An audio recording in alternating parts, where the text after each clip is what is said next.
she has a long background, more than 30 years of service in the public, private, and non-profit sectors. She prosecuted civil violators of environmental laws as an assistant U.S. attorney in Philadelphia, led the water protection program for the Commonwealth of Massachusetts, serves as Director of Enforcement Coordination for EPA's Region 3, which I assume is Atlantic.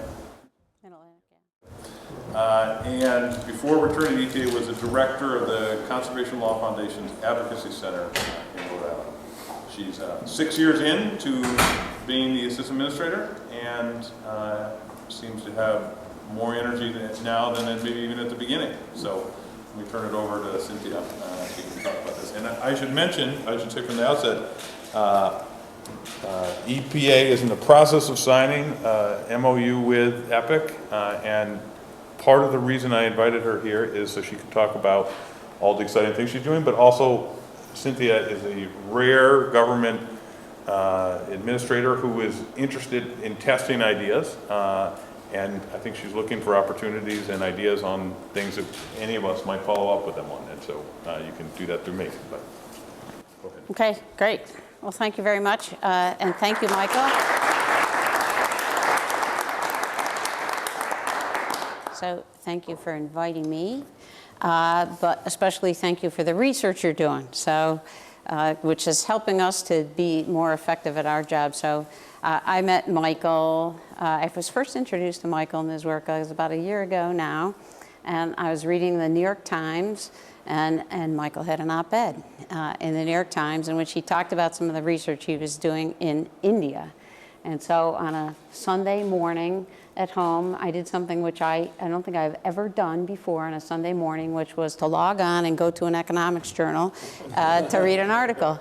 And I read your article, the truth-telling article, and I contacted Michael the very next day, and we got together and have had some really interesting conversations since then. So I'm here to hope that we can extend some of that conversation to other folks, because we are definitely interested in learning how to be more effective at our job. So I'm going to talk to you about the enforcement and compliance part of EPA. And let me just say that I welcome questions and dialogue as I go along. So if you got anything you want to ask or anything you want to add, feel free to jump in, and if that's going to come up later, I'll tell you that. But I would really encourage you to offer any thoughts or questions you have as we go along. So what I'm going to do is tell you a little bit about what we do in our enforcement and compliance work and some of the new ideas that we're working on, and end with some thoughts for you about what you might be able to do to help us do our job better. So the Enforcement and Compliance Office that I head, our job is enforcing the nation's environmental laws. So everyone's heard of air and water and hazardous waste pollution issues, but there are lots of other things in addition to that. So we have actually 28 environmental programs that we're responsible for assuring compliance. These are our enforcement goals. So starting, number one remains tough civil and criminal enforcement, especially for the most serious problems that affect communities around the country. So I'm only going to touch on this a little bit, give you a little background. What do we do under the heading of tough enforcement, and spend most of the time here on next generation compliance, which is what can we do differently in addition to tough enforcement to help improve environmental protection around the country. And lastly, which I was not planning to spend any time at all on, but happy to talk to people about if you're interested, is how we work with states and tribal governments and other folks, because this is the system of laws is a federal system. We're focused on the national, federal level, but the state work is also, of course, vitally important. So tough enforcement. So why do we do this? So part of the reason that springs to mind for most people is the actual prevention of violations in a particular place. So when we know that people have environmental insult, pollution problems that are plaguing them, we want to stop that. So an enforcement case allows us to do that. But that's not the only reason that we bring enforcement cases. We also do it with an eye towards all the other facilities that could have pollution problems that are not going to be the subject of enforcement action. We want to prevent them from violating the law too. So deterrence, which there's actually a pretty robust literature showing that deterrence actually works. There's a lot of caveats around that, and it erodes quickly and a variety of other things, but deterrence really works, and we keep that firmly in mind as we think about what kinds of work we want to do. And third, and this is a thing that a lot of folks who think about enforcement don't focus on, but is very important to us, we know that we're only going to get robust compliance if the folks who play by the rules think that the other people, their competitors who are saving money by violating, are going to be held to account. So an effective enforcement program requires us to go after those folks so that the people who comply and who play by the rules are not at a competitive disadvantage. So a few examples. So everyone probably knows that we have a civil enforcement program where we can go into court and get an injunction saying stop doing whatever it is you're doing that's a problem. Fewer people are aware that we also have a criminal enforcement program, which is a very important part of our work. And I put this case up here as an illustration that we do of an instance when we're doing both civil and criminal enforcement. So in this case, the criminal case concluded more quickly than the civil one. So in the criminal arena, BP pled guilty to a variety of violations of the Clean Water Act associated with the horrible catastrophe that happened down in the Gulf. And at the same time, we have a civil case going on, which is actually the trial's going on right now in New Orleans, the third phase of the civil trial for how much civil penalties will BP and Anadarko pay as a result of their problems. So what I'm going to just quickly go through is a few illustrations of the type of cases, enforcement actions that we do in the different media programs. So in air, one of the areas we focus on, because that's where the pollution is coal-fired power plants. So Minnesota Power is a relatively closer one for you. It's a great recent illustration of the types of cases that we bring, where we go after an entire power plant and system and company and to get them to comply with the rules, SO2, NOx, particulates, many other things. And we get them not only to comply, but we get them to take some additional actions to compensate for the environmental insult that they have caused as a result of their violations. So Minnesota Power is a recent one, and we often get them to do local projects. So in this case, they're going to do, for example, installation of some solar power for a local tribe, so that they are going to reduce pollution by reducing demand on the coal-fired system.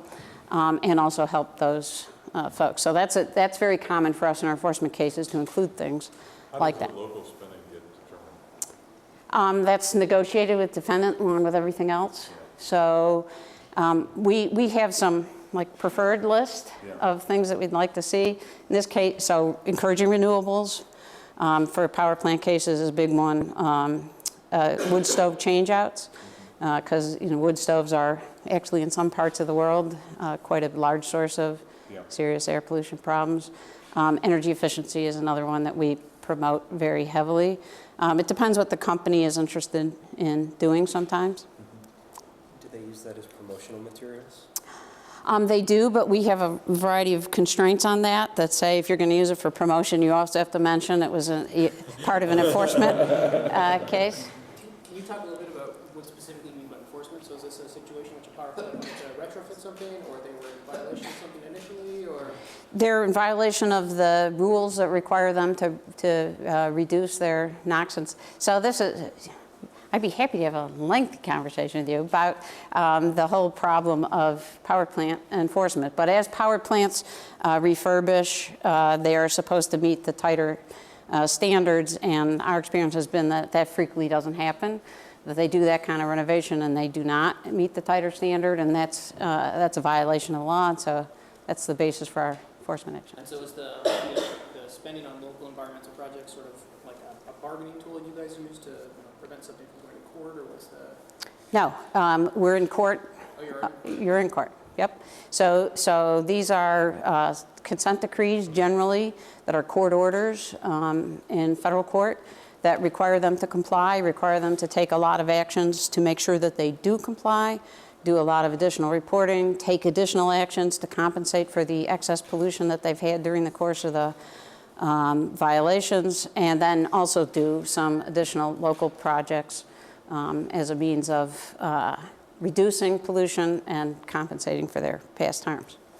So And so for this, a typical one, is this, how did you find them? Well, the power plants are easy to find. So they must have, it must have been part of the Clean Air Act that says if you're going to do a major renovation, you have to. It's an SRPSD case for those who are aficionados of Clean Air Act. Yeah, so there's a lot of violators of NSRPSD out there. So if you have a list of all the coal-fired power plants, you have the list. So we look carefully at the emission reporting, and we decide which are the ones that seem like the biggest violators with the most emissions, and we go after the biggest systems first to try to get the maximum reductions. Okay, so that's an example of a stationary source, air stationary source. Hyundai Kia, we also have the vehicle standards are also something that we are responsible for enforcing. So the technical violation here was they have to have a certificate of conformity in order to produce cars. And the certificate of conformity said that they were going to get a certain amount of greenhouse gas emissions per mile, and what they told us wasn't what they were actually doing, and so that was the basis of this case. So they paid a $100 million penalty. In this case, an additional $50 million for changes in their system so they don't have this happen again, and forfeiting all the greenhouse gas emissions that they had wrongfully acquired, which was roughly about $100 million worth. Does EPA work with NHTSA on? Yep. Yep. So they're the people that actually enforce the sticker on the car. We're not sticker enforcers. We're focused on the certificate of conformity, but it amounts to the same thing in the end. So the miles per gallon claim was not correct. That's actually a great illustration of the importance of enforcement for protecting market integrity, because you can get increased market share by making inaccurate claims, and that's a big deal from the competitor's perspective, and we got to make sure that doesn't happen. Okay, so moving to water pollution. So Alpha Natural Resources is a coal operation in Appalachia that operates in 5 states, and they had water discharge violations that were quite extensive. So we reached an agreement with them that they were going to upgrade all their wastewater treatment facilities. They would pay a $27.5 million penalty, and that they would take a variety of other actions locally to protect those communities. So this is an illustration of, we try to be as efficient as possible. We try to do company-wide settlements whenever we can, as opposed to one facility at a time. So to get the company's whole operations nationwide addressed in one action. So, and then City of Philadelphia. So combined sewer overflows, that's what CSOs are a pretty significant issue, along with contaminated stormwater runoff. The City of Philadelphia, under an agreement we have with them, is engaging to invest heavily in green infrastructure, local surface infiltration mechanisms as a way of dealing with the large amount of stormwater that they have in their urban environment. So this has many, many advantages in addition to reducing water pollution. It's got local amenity value. It also reduces the amount of energy that they need, because they don't have to pump as much water through their system. So it has many advantages. So we've been entering into agreements similar to this with many, many cities around the country. So waste and toxics. In the hazardous waste arena, mineral processing is by far the biggest volume hazardous waste generator of any other sector. So these are the folks who, for example, make fertilizer. How these typically work is that they have these huge settling ponds, gypsum stacks they call them. They have these gigantic, huge settling ponds into which they put these hazardous wastes, which are pretty stunningly hazardous. So pH 1.4 is pretty common, a lot of metals in there. And what often happens with these is a hole opens up in the bottom of this, and it starts pouring down through into the groundwater.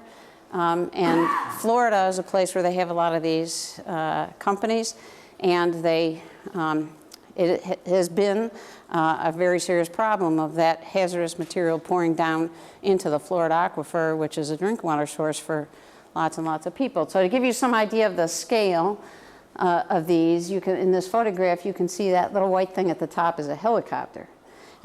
So the size of the volume of waste and the size of these holes that open up in these stacks is quite impressive.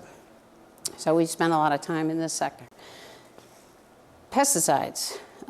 Here's an example of a criminal case. So in this, On the mineral processing, Yeah. so I'm curious, how do you explain with the NSR, but how do you find these guys? So there's lots of mineral processing places. How do you yeah. find the ones that, Again, we look for the largest ones. yeah, And we look for ones where we know that there's a potential drinking water impact if there should be a failure. So those are among the targeting mechanisms that we use. and then there's inspectors, so even then there must be a subset of them, let's call them 100, I'm just making up that number, but, There aren't as many as you may think. Yeah. and then, so you've drawn your list of likely targets, and then you can, there's enough personnel to inspect all of them, or? Well, we focus on the high priority ones and we send folks out to take a look at them. And these hazardous waste cases are actually quite labor intensive because there's a lot of material that has to be gone through to determine whether or not they've handled hazardous waste in the proper manner. So we start with what we think are the most likely high impact ones and work down from there. Again, but we were very keen to focus on deterrence so that we don't have to do these facilities one at a time. So another factor is who would be a good deterrence message sender as we think about which cases to focus on. And then the inspectors go out and what do? They knock on the gate and they say, hey, let us in? Yeah, And are they unannounced? yeah, usually, And then they have to, this factory has to let them in? yes. That's the theory. So not everybody always does that 100% of the time, and that's why we have courts and warrants and Yeah. get entry that way. But in my experience in India, you can often get in, but then there's will you come have some tea? Let's talk for a while. Some guy goes scurrying out of the back of the room. Well, these types of problems, skirting to the back of the place is not going to solve your problem there, because you can see that from like outer space. So, so those are big problems. So those are easily visible on satellite imagery. They're huge. These ponds, huge. So Bugman is an example of a pesticide case. These tend to be smaller and more localized. So in this particular instance, a applicator put a pesticide that was not approved for this and was not supposed to be used this close to the home, put some pesticide into some holes near the home, and toxic fumes were released and killed 2 children in the home, unfortunately. So this is an example of the kinds of cases that we pursue criminally when there's been this kind of serious human impact and plainly criminal activity. So cleanup.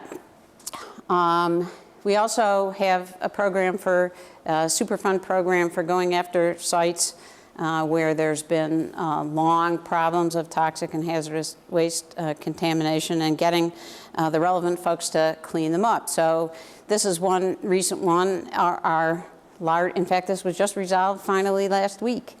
This is our largest one that we've ever done, where we pursued a company that had Kerr-McGee, which had a lot of hazardous waste sites around the country.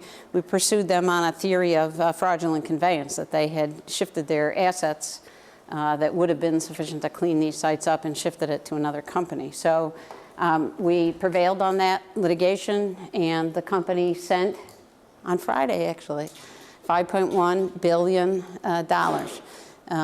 transferred to the trust that was set up for this purpose to compensate victims and to clean up sites around the country. So about $4.4 billion of that is going to do work on cleanups around the country. And it's an illustration of the type of Superfund cleanup work that we do. Okay, so that's the background. So that's like an illustration of the types of cases that EPA works on. So what are our significant challenges, and how does the next generation compliance work? How do we think that this might help us to do a better job assuring compliance? So we still find, despite the long track record at the state and federal level of pursuing enforcement and going after violators, we still find that the non-compliance problems are quite significant. So as we were talking about coal-fired power plants, just about every time we went out to look at that sector, we found violations, and they were not minor violations either. These are violations involving many, many thousands of tons of pollutants that we know have significant health impacts. So we still have too widespread problem of non-compliance. And we have challenges with dispersed sources. So coal-fired power plants, mineral processing facilities, we know where they are. We can find them easily, and there's still a lot of work, but at least it's a defined universe.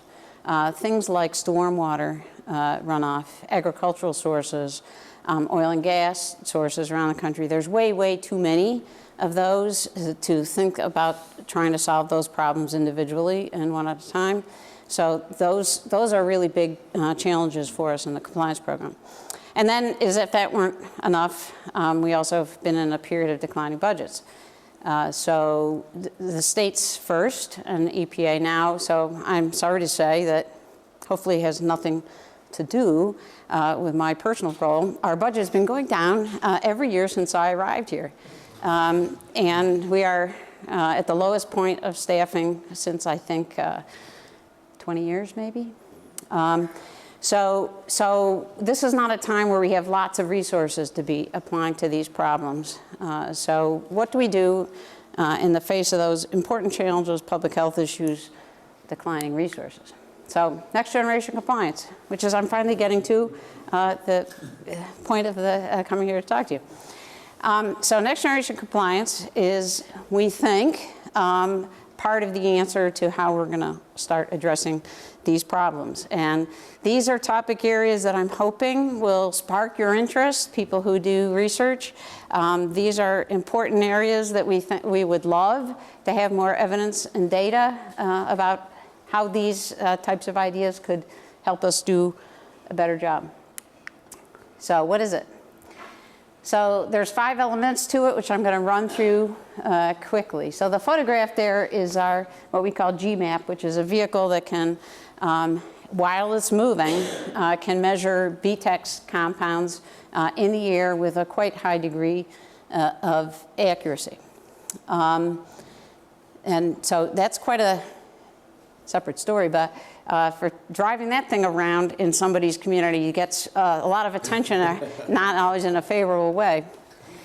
Yeah. Is that data publicly available and mapped? Excuse me? Is that data becoming publicly available? No. The data from these collections? No, it isn't at the present time, not. So the elements of next generation, which I'm going to run through quickly, is we got to start from having better rules to enforce. So enforcement can only go so far. So if the rule is not written in a way that's going to drive better compliance, if we don't think about implementation and effectiveness when we're writing rules, it's going to make our job that much harder. Advanced monitoring technology. So the GMAP vehicle is one illustration. There's many, many, many others. This is actually, as I was talking to some of the folks here about at lunch, this is actually a great time to be doing environmental protection because things are available now, technologies are available for monitoring that never used to be true. So we can solve a lot of problems using new technologies that have been challenges for us for years. Electronic reporting. This is, as my youngest daughter would say, the duh. Okay, it's 2015. Electronic reporting seems like we should be able to figure out a way to do that. So I'm going to talk a little bit about that. Increased transparency. There's so much we can do with making data available to drive better facility performance. And then how are we building all those ideas into the cases, into the enforcement work that we do? So starting with more effective rules. So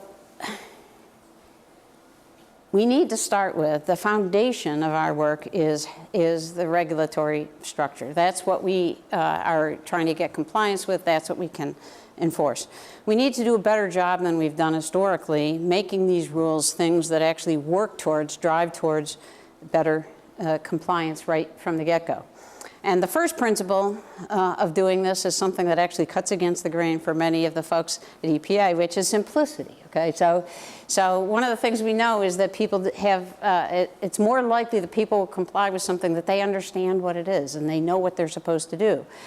So high degrees of complexity, which can feel sometimes in the regulatory world like you're fine-tuning and you're getting things just exactly right, it can actually cut against implementation in some cases. And to change our thinking about how we're going to get compliance with rules. So how things have worked in the past a lot of times, the folks in the regulatory programs, they'd write the rule, be very careful on getting their standard, and they'd write the rule, and then they'd turn to those of us in the enforcement program and say, you know, good luck, make it happen. Well, if your rule isn't structured in a way, if you have something like in the new source review world where you say it's only going to apply to you when you do a major modification and here's the 8 exceptions, you're creating a situation where you're going to have compliance and implementation challenges. So making compliance the default is a central concept of next generation. So the reason that picture of the gas nozzles is there is to use that as an illustration of what does that mean, compliance as a default. So remember, probably not that many people in this room do. Leaded gasoline? Okay, so there used to be a time when there was lead in the gasoline.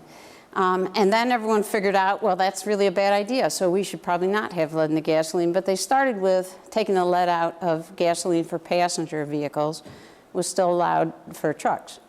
So when you pulled in to the gas station, there were leaded and unleaded, both there.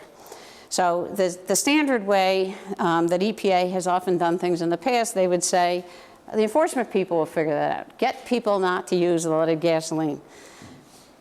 That's like just an enforcement nightmare to think of how you're going to do that. But instead, what people did, and this is to illustrate what we mean by building in a system that drives towards compliance, they made the nozzle that has the leaded gasoline too big to fit into the passenger vehicle so that you could still violate it. You could still figure out a way to get that leaded gasoline into your car, but you really have to work at it. So for most people, the default assumption is if that's not going to fit, don't use that one. So that's just obviously our environmental rules are a little more complicated than that, but it's an illustration of how you make a structural decision that drives better compliance. Using market mechanisms, we need to do more of that. We can get much more efficient. Did you have something you want to say? I was just wondering how designing something to make compliance the default and a market mechanism, how those things really fit, because one of them is sort of saying everybody should do something, and the other one is saying we should let the market figure out who should be doing those things. Well, acid rain is actually a great illustration of that. So in the acid rain program, we said, here's compliance, very simple. 1 allowance, 1 ton. That's it. Measure your tons, report them, have the allowances. Otherwise, you trade them, you figure it out. The compliance with that program is numbers that we can only dream about today in many of our programs. And it was very efficient because it was a market mechanism that allowed trading. So do you have experience with market programs in which you would argue that compliance was not the default? Or? Well, market and compliance, the default, don't necessarily go hand in hand. You got to structure it so that it does. So in addition to the market mechanism, you got to have some way of assuring verifiability of the whatever your thing is that you're trading.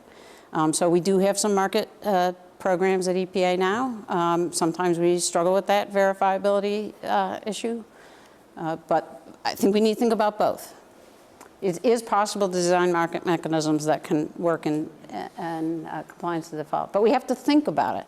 So really that's what we're saying is here, think about that as you're designing your program. Transparency as accountability tool. So this is an illustration of the gas mileage sticker. So that's a transparency program.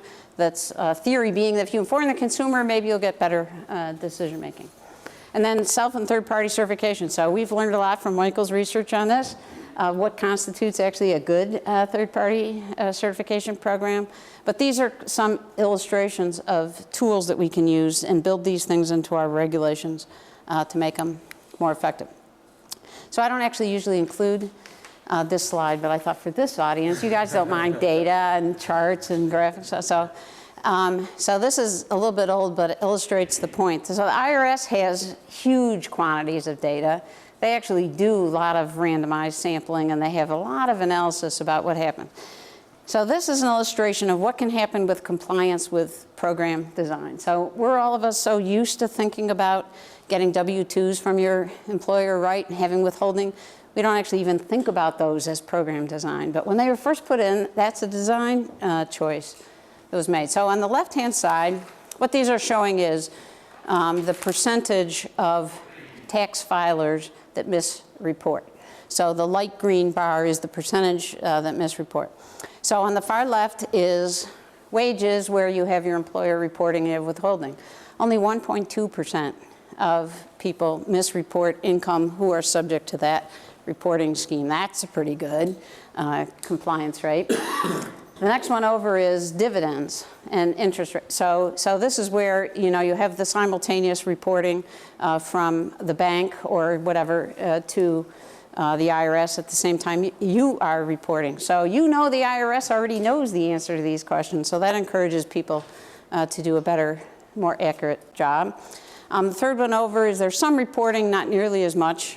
And then on the far right side is income for which there is no reporting. So wages, farm income, some other things like that. So you can see that the structure of having a third party reporting to the IRS has, just by itself, this is in the absence of enforcement and compliance mechanisms, just by itself, this is driving a much better compliance rate. So we wish that we were closer to the compliance rates that are on the left-hand side there than we are to the right.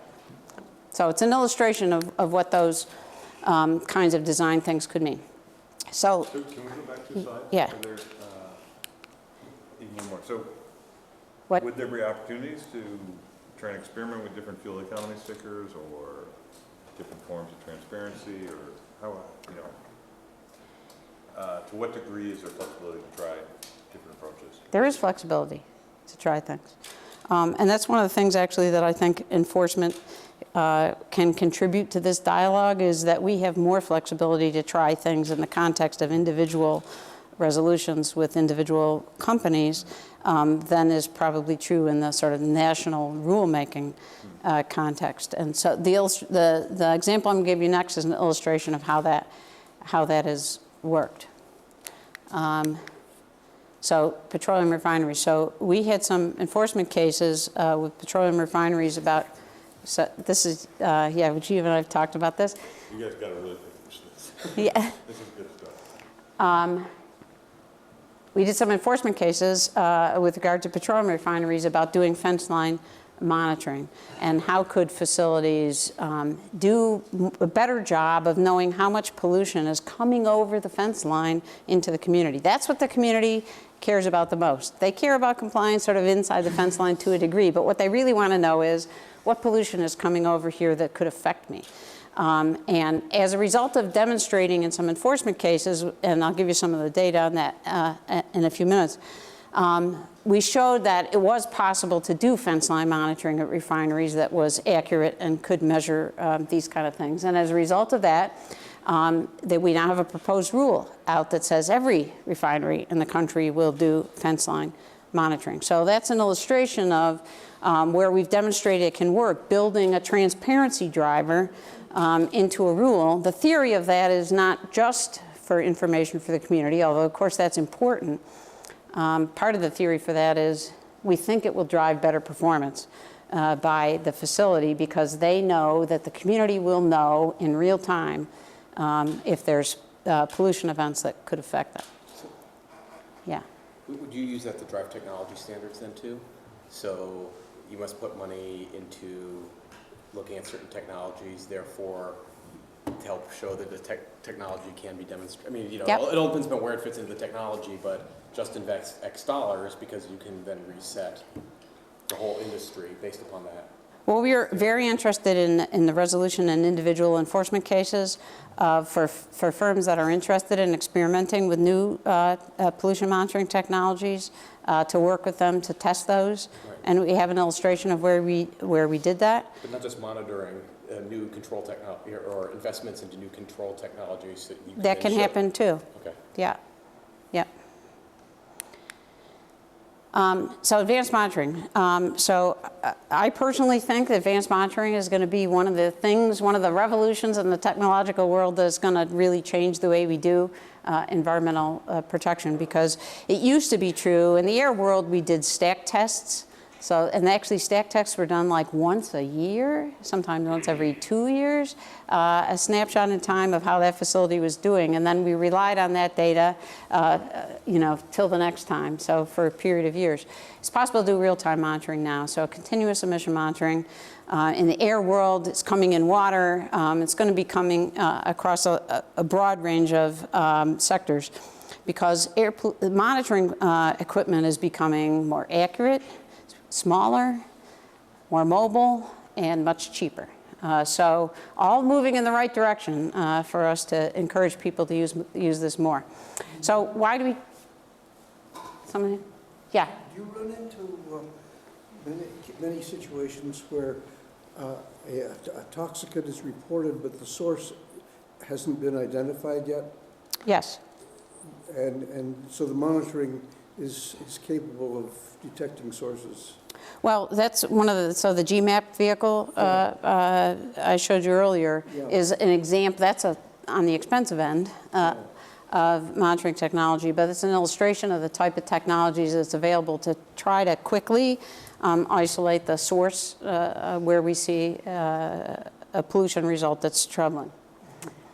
So the advanced monitoring, in addition to what government can do, it's also great for the facility. So when a facility has real-time information, continuous information, that provides a much more immediate feedback loop for them to try to figure out what their problems are. It's very hard for the plant manager who gets data a month later, 2 months later, to go back and figure out what happened. If they know about it on the same day, the chances of them doing something about it go up dramatically, and that's what we're seeing in the fence line monitoring cases.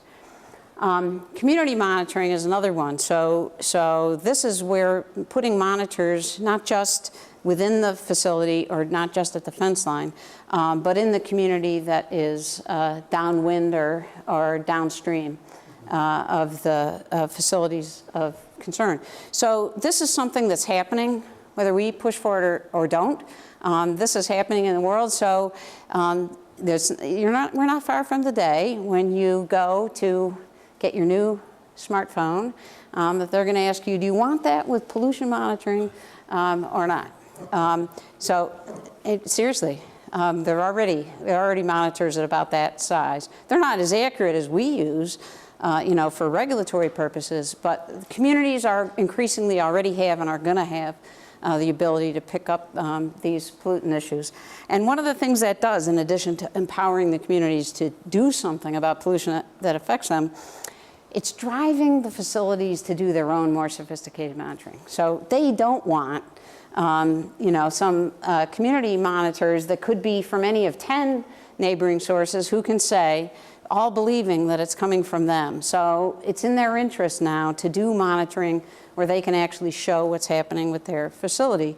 So community monitoring is also going to help drive faster adoption of on-site monitoring capability. And then remote sensing, so satellite capabilities, other things, those things are already in progress to a degree and are increasing all the time. So advanced monitoring. So one of the reasons that advanced monitoring is really important is that it helps us deal with the problem that many of the most serious pollution issues we have today are not visible. So back in the 70s, at the beginning of the Clean Air Act, everybody could see what the huge air pollution sources were. Right there, you could see them with the naked eye. Everyone knew that these problems were happening. That's not as true today. And what these technologies do is help us to make the invisible visible so that those issues can be. Let me see if I can get this to work. So we have a video here of what this is a pretty now standard technology, infrared imagery. So this is, it's going to work here, wow. Okay, so this is normal light band, and now this is what you see through the infrared camera. So there's the VOCs coming off the tank, and every time I see this, I feel like I want to say, run, okay. You do not want to be there. And say, take a look at this picture. So we don't have the debate. When we have these kinds of technologies, we don't have the debate of if this is happening. We have just the discussion about what are you going to do about it. And it just changes the conversation totally. So this is an illustration of the kinds of things that this advanced technology can do. Those technologies, or is it coming from NASA or states or? All of the above. So we have our own Office of Research and Development and folks who are looking at these monitoring technologies. There's a lot of private sector activity in this arena as well, and there's other federal agencies that do it. So we're trying to take advantage of the learning that's happening across the board. So there's a lot of private sector folks who are realizing that this is the future and are spending their own money trying to figure out how to develop a monitoring technology that they can sell. It's a business model. And we try to promote that because I think those kinds of technologies can help us do our job better. So here's some data from an illustration about how actual measurement versus estimated measurements can make a huge difference. So these are two refineries. You know those big, when you see a refinery, those big tall flares where you see often flames at the top. So if you see flames, it's a good thing, okay? So flames is not bad. Flames means the thing is working. So what we did is we went out to some of these refineries with the cooperation of the companies. These were companies who were willing to work with us to explore the use of these monitoring technologies. And we measured the actual toxic emissions coming out of those flares. Previously it had been assumed, because that's what the manufacturer claiming, that there was a 98% destruction efficiency for all of these flares. And so people had been reporting that they knew how much they were sending, and they assumed a 98% reduction, and that's what they were reporting. Well, what we met on the left is what they were reporting in blue, and red is what they were actually emitting when we were measuring it in real time. So it's more than an order of magnitude more than they thought.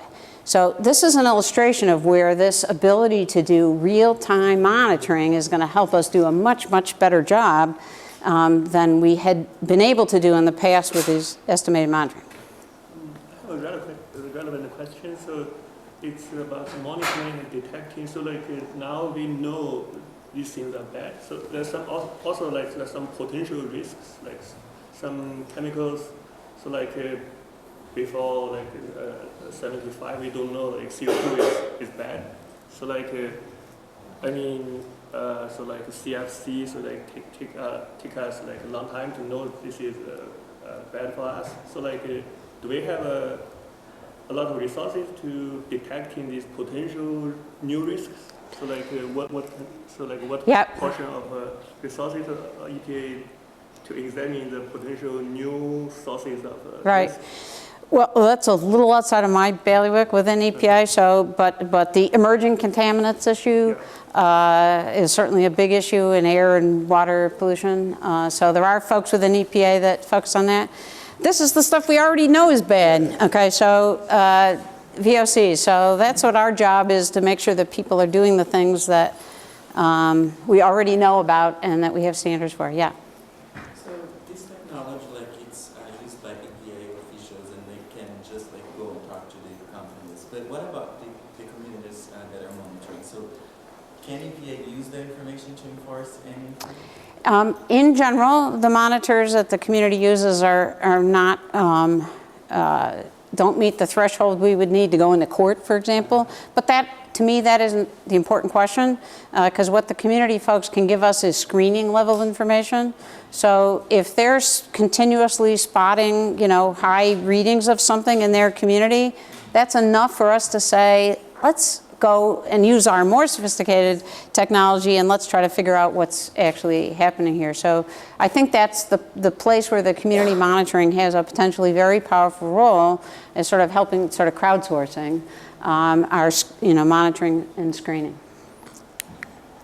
So here's what the readout from the GMAP vehicle looks like. So we get some, this is as the vehicle's driving down the public roads, driving by that facility, and we can see both the concentration and the intensity of the pollution. And of course it has wind direction, et cetera. So we know where it's coming from. And unfortunately in this case you see there's some homes, residences right across the street from this facility. So there's another illustration of, it's one thing to have video. It's another thing to come in with this map, and they said, we don't have any leaks. And we said, yes, you do. You plainly do have leaks. And this is another way of making the invisible visible. Yeah? In the case from the last slide where you could find out that there was a disparity between what was being reported due to advertisement of the technology from the manufacturer and what was actually occurring, in terms of an enforcement case, would you tend to go after the manufacturer for misreporting or after the firm for misreporting? Well, in that was an enforcement case that produced that information. The issue was not that the flare, when properly operating, wasn't getting 98% efficiency. It's that they were over-steaming the flare. So they were putting more, and this is where sort of the community is, the complexities of understanding the real world is very messy, okay? People have a whole variety of drivers on them that cause them to make choices. So one of the things that these facilities have as a driver is the neighbors don't like those big fires, okay? That feels like something must be bad. So they try to minimize the amount of because people complain about having those flares going. And so when they apply steam to flares, that reduces the amount of flame. It also reduces the efficiency, destruction efficiency, but that pollutant that's escaping is not visible. So if you were to turn that thing off and have no flame at all and just vent all of the hazardous air pollution out the top of the flare, the community would be none the wiser. Okay, so there's some pressures on that facility in being responsive to the community that cut in the wrong direction from a public health perspective. So in that particular case, what we worked with the companies to do is figure out a way in your internal decision making about what kinds of gases go to the flare, how you control your steaming, to get the maximum destruction efficiency as you can, and also to minimize the amount that you're sending to the flare to begin with, okay? So that's the pollution prevention part. Don't send as much to the flare, capture that before it gets there. So third, electronic reporting. This is like a total, complete no-brainer, okay? So electronic reporting is way more than just the idea of, like, send us an email with your information about what's going on at your facility. It's developing some smart tools for to make reporting better. So you know how when you buy something online and you're filling in the form, they won't let you put your phone number into the zip code box. It just won't let you do that. We can do the same kind of thing in electronic reporting. So the computer can catch that it is not mathematically possible for you to report this value in this box and this value in this other one. Something is wrong. So you should check that before you proceed. So we can solve a lot of problems through that smart reporting tools. Having established a incoming electronic reporting, we can also have outgoing. So we can have a two-way communication set up. So what if, for example, you send in your report electronically, what if you got an immediate ping back that said, hey, your phosphorus is, wow, what happened to your phosphorus numbers? That's way too high. Do you need assistance with reducing your phosphorus levels? So this is the kind of two-way communication that might be possible if we move to the electronic age and away from, we still mail a lot of things, unfortunately. This also allows the development of private sector reporting tools. So most people don't use the IRS's, I don't know if you've tried to use the IRS's, okay, it's not that good. But there's a lot of private sector tools that are quite easy to use, and they get better all the time. So as soon as we establish electronic reporting, it allows the development of these private sector tools, which can be much more responsive to customer need and much more nimble and change and provide services as well. In addition to providing us the information we need. So this graphic on the right just shows you how, as in one state that required electronic reporting for water dischargers, as they move towards more facilities reporting electronically, they also improve their, self-reported admittedly, but they improve their compliance rate. We have a rule pending that we hope is coming out pretty soon on moving our whole water program at EPA into the electronic age. And we're going to make all that information public. So if you're a researcher, it's a lot of data that's going to be coming in that could be very interesting. And would you be willing, in large, growing and large, already large literature on nudges, would you be willing to experiment with the messages that are being sent to the plants and who they get sent to, and they get sent to the plant manager or the owner? Or well, this is where the federalism issue becomes a little complicating because the states are the front line of first line of response on those. We are actually talking with some states about how we might do some of those kinds of things. But yes, I think states are also interested in knowing what can they do that's going to improve compliance without having to rely as heavily as they do now on enforcement, or not enforcing, as the case may be. What fraction of water pollution has been covered under electronic DMR disclosure for a while now? Well, How big in expansion are we talking here? in theory, all major, which is over 1 million gallons a day, are supposed to be reporting electronically.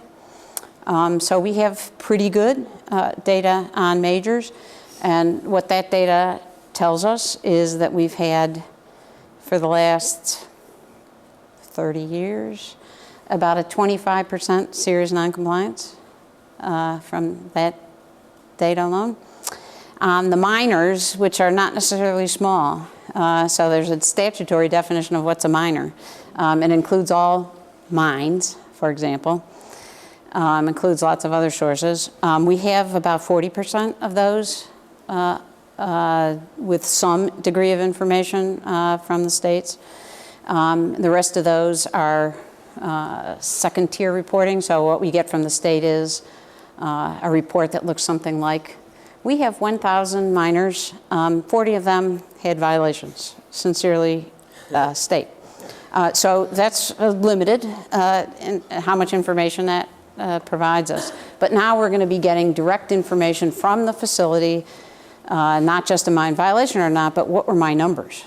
So we'll be able to, how much over, how much under are you saying you had. For those minors, the serious noncompliance rate is about 65%. But here's the good news. Here's the good news part of that. We started with a transparency strategy with respect to those a couple of years ago, and we're now down to about 45%. It's better, okay, it's better, it's improved, it's the right direction. It's not good enough, but it's better.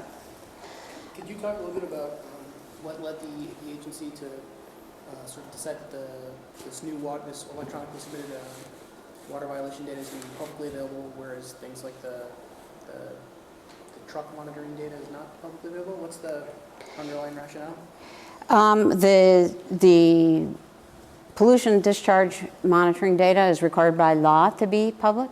That's information submitted by the facility, information that we collect as part of our enforcement program, which is government collected data, is not reported to us, is a different matter. So we make as much of that information available as we feel we can without compromising our enforcement strategies and thinking. So it's the sense that that stuff, making that available would make it possible for people to predict when you were going to be monitoring? among other things. But we are actively thinking about how much of this information can we make publicly available. We don't have anything like coverage for that, so if we made public data publicly available, we might erroneously give the impression that the pollution is in this place when that's just the place that we looked.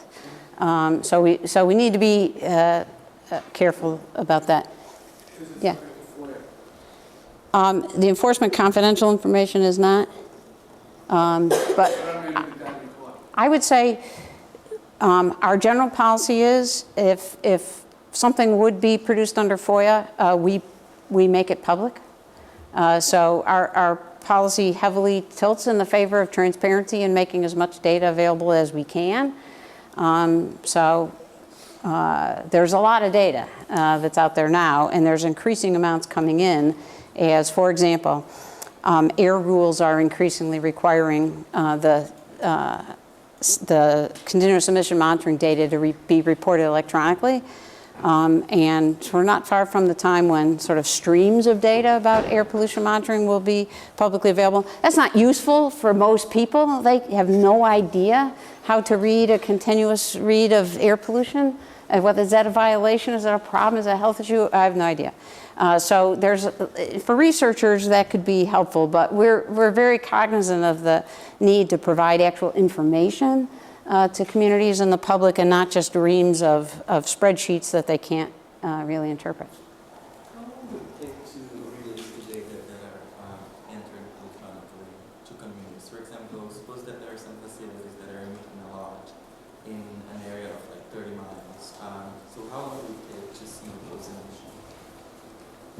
Suppose that like I would go to the website of EPA and I would say, oh, these companies are emitting this amount, you know. SO2 or something like that. In general, we make that information available when we get it, except for data that has to be QA/QC'd. So sometimes we need to do a quality control check on it first, but in general, we try to make it available. So the water pollution data, for example, that's going to be real time. As we get it, it's going to be available to the public. So on a less than 24-hour basis. So the last thing here is we have an EPA policy now, which we work hard to get everybody on the same page. As of a year ago, we have a new policy for all rules. All information reported to the agency shall be reported electronically. Okay, if you have an exception, you can make a case for an exception, but the default is all of it will be reported electronically. So, last thing on e-reporting. So, it occurred to me when I was looking at this on the plane out here, I'm going to have to use a different acronym. You can't drop a dime is probably not intelligible to most people anymore. So here's another way IT systems can help us. So we can get lead paint renovation. We often have trouble finding facilities that are violating lead paint rules. Here's somebody who very helpfully took a video of somebody and also pointing out with a little over script there of what violations were actually occurring. It's not working too well here.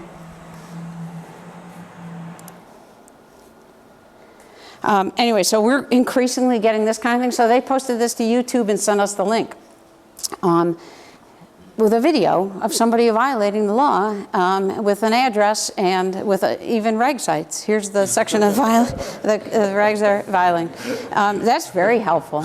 So these IT these technologies are going to open up new pathways for us to be figuring out what the serious problems are. Okay, increased transparency. So this is a really, we're only beginning to tap the potential for transparency to drive behavior. So a couple illustrations here. First one from drinking water. So those of you who own homes get, once a year you get a mailer from your water utility telling you how did they do complying with the Safe Drinking Water Act. It's not a completely perfect system because, of course, you already drank that water. That was the last year. We're working on that, trying to post more current information. But one creative researcher decided to take a look at how does that transparency, the consumer confidence reports, affect compliance. And they found something very interesting. So they compared the water utilities that had to mail that flyer to the consumer. So they knew the person was going to actually, now how many people read that, who knows, but they knew that the consumer was actually going to get that in their hands of a report saying, I did or didn't violate the Safe Drinking Water Act, versus those who had to provide that same information to the public, but it could post it at town hall or some other way, make it available to the public. So they compared compliance across those two types of systems. And here's what they found. For the folks who mailed the consumer confidence report to the consumer, the total violations were 30 to 44% less. The violations were less than the same types of facilities that were posting that information. The health violations, the one we care about the most, were down more. So the operating theory of this research was that those facilities knew that at the end of the year a report was going to go out to the whole community. Those people vote, by the way, and they go to their town hall meetings, that they would see that what the performance result was of that system, and that motivated them to do a better job complying with the law up front. That's an illustration of how transparency could help to drive better results. So in the bottom example is one of my personal favorites, although it's not a per se environmental one. Los Angeles passed an ordinance that says that every restaurant has to post in their window the grade they got on their last health inspection. Right where the customers come in the door, you got to post that big letter. You can imagine, right, what a driver that is. People, if you have a failing health inspection grade, your business is not going to do too well. So what the city found is that that actually did have a very dramatic effect on the company's interest in doing a better job on their next health inspection report. Very cheap for government. And here's the even cooler thing. The other thing that the researchers on this one found was that the foodborne illness admissions to hospitals in the area also went down noticeably after this ordinance came in.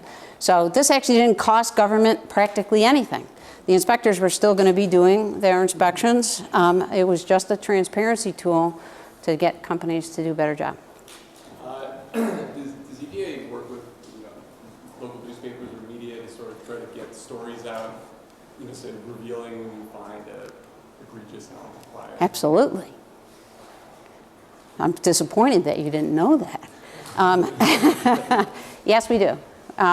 Communications is a huge part of our, for all the reasons I've been mentioning, transparency, deterrence, communications is an essential part of our job in the enforcement and compliance work. So we work hard to try to get word out about the cases we do. It's not always targeted at the general public. We're really targeting those communications at similarly situated businesses. So I've been quoted multiple times in Bunker World. I bet none of you subscribe to Bunker World. It's the publication for ocean-going vessels and a fuel supply for ocean-going vessels. So that's probably not of immediate interest to you around the dinner table. But having those people all know about the work we're doing to enforce the rules about how much sulfur can be in fuels is making a huge difference in public health in coastal cities around the country. Related to that, does EPA have educational programs to effectively teach the responsible public how to comply? Limited yes to that. So most refineries don't need our assistance in knowing how to comply. Okay, so they know what to do. We just got to motivate them. That's not the audience. So we have a mostly IT-based educational system. So we have a lot of websites, on-demand type information about compliance, especially for small businesses, dry cleaners, gas stations, facilities of that type. So we have a lot of on-demand training, forms, referrals for facilities who are looking for that. Yeah. Can you think of is there an industry you guys regulate where letter grades, something like that might transfer very easily?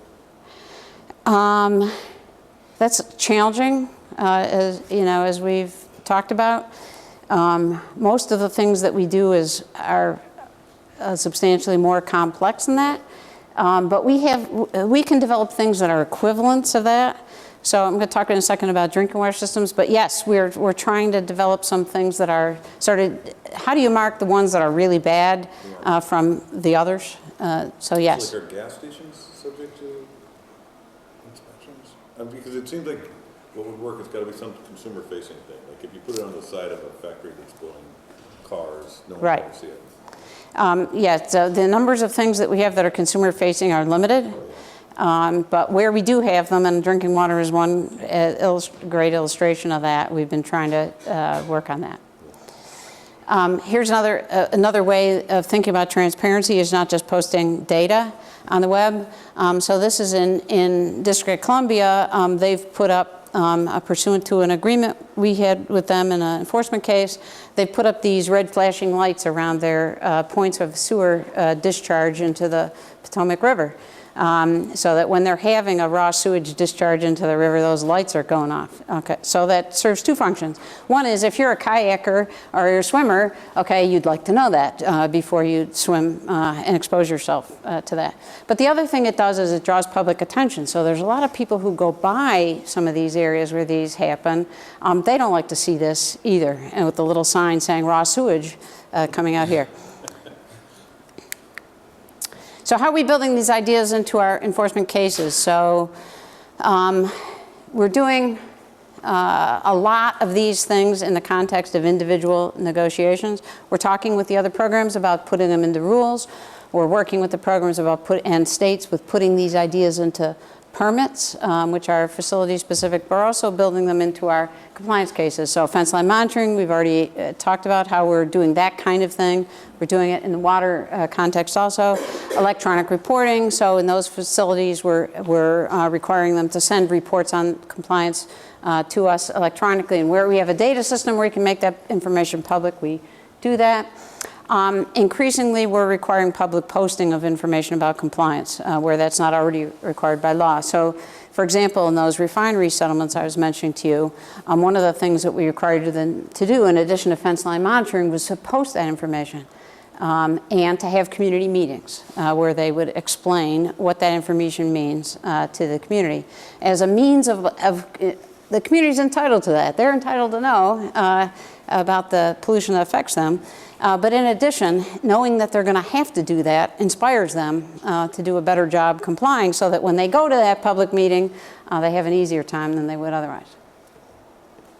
It seems like this is information but not enforcement.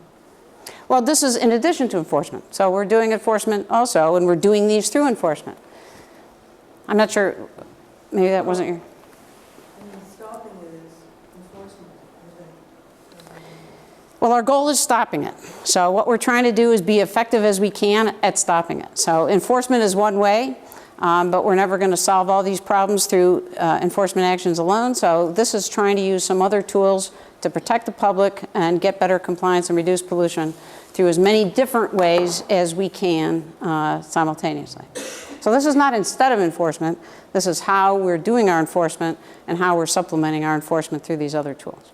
So tough enforcement, if I wasn't clear about that at the beginning, that's number one, tough enforcement.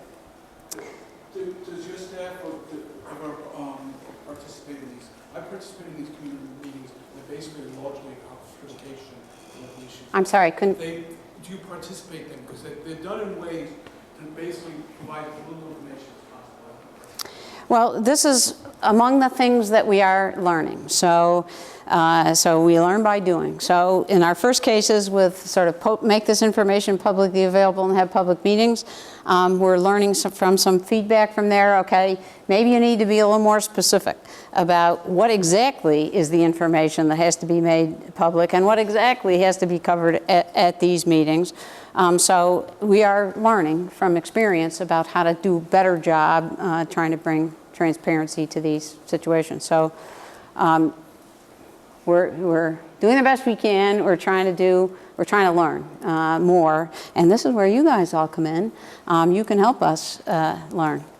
So the last thing I want to mention on the innovative enforcement slide here is data analytics. So I know we've been talking about these other things, but one of the things we can do is make greater use of the data that's available to us to find the most serious problems, find criminal violations, anticipate where the biggest problems will be. So I'm not going to spend time on that, but that's also an area that we're focused on. So I was mentioning drinking water and some innovative strategies on that. So drinking water routinely scores at the top of what the public cares about most from EPA. We want clean water to drink, and rightfully so. So one of the things we did starting in 2010, it's not quite a letter grade, Michael, but it's the same kind of concept, is define what constitutes the serious violator. What type of violation do we care about the most? So we have a whole system for that, but we set up a new system that says, here's what's defined as a serious violator. And in addition to identifying serious violators, we have a new policy, national policy. And that policy is, if you're a serious violator, you better return to compliance in 6 months, or you are going to be subject to enforcement action, no exceptions. So that's it. You're going to be sued. It's not a question of if, you are. So what happened 6 months after this policy started, the number of enforcement actions around the country, you can imagine, right? There were huge number of enforcement actions. And here is what the data is telling us has happened. So the number of serious violators, as we've steadily implemented this policy over the last 4 years, has reduced dramatically. So we still have work to do. Having 2,000 serious violators in the drinking water arena is not an acceptable outcome for us, but it's vastly better than where we started. And we are doing it with just the existing resources. So there was no infusion of new enforcement folks. And our number of enforcement cases has dropped as people get the point, we're not kidding about this, okay? You have to do this. Are you including state enforcement actions? Yeah. It's mostly, this program was mostly state enforcement actions. And have states embraced Yes. this innovative enforcement strategy? This was done jointly with the states. So we all agreed on, yeah. Drinking water. Yes, so states are increasingly, that's an area that we're in a robust dialogue with many states about, because they're in the same position that we're in. They look around and they see the violations and they see the issues and they see their shrinking staff and they think, how are we going to do this? How are we going to protect the public? We need some new ideas. And so I think that they are embracing that these are among the ideas they can use to supplement their enforcement. So last example, innovative enforcement. So I was mentioning, so when you have dispersed numbers of sources, we can't conceivably, even the states, the feds, everybody together, can't conceivably bring them into compliance one at a time. So after we banned lead in gasoline, which was the biggest source of the childhood blood lead problem, lead paint is now the biggest source. So we have a program that says you got to handle lead paint in a certain way, you got to do it in lead safe practices, you got to not have dust, you got to clean up after yourself so that children are not exposed. Finding all of the violators at everybody's individual apartment building, et cetera, and trying to get compliance that way, very challenging. So this is an illustration of the ways we're trying to think about and be innovative about how we can expand our reach given our limited resources. So this was a settlement we did with Lowe's Home Improvement, where we said to Lowe's, you are responsible for all those contractors that you send out into people's homes and businesses to do renovations. You are responsible for them complying with the lead paint rules. And in this agreement, this enforcement settlement that we filed in court, Lowe's agreed with that. And they said, we are going to make all of our contractors take the lead certification training. We are going to require that they complete a checklist that we, Lowe's, are going to write for them about making sure that they actually did the job in a way that's lead safe. And the part I like the best, which we would never be able to get away with, they tell them, you won't be paid. Until you prove to us that you did it this way, you will not be paid. And if we find out you didn't do it this way, you're out. Okay, you're off our list. This is potentially huge. This is just one case. So this is one enforcement action for us.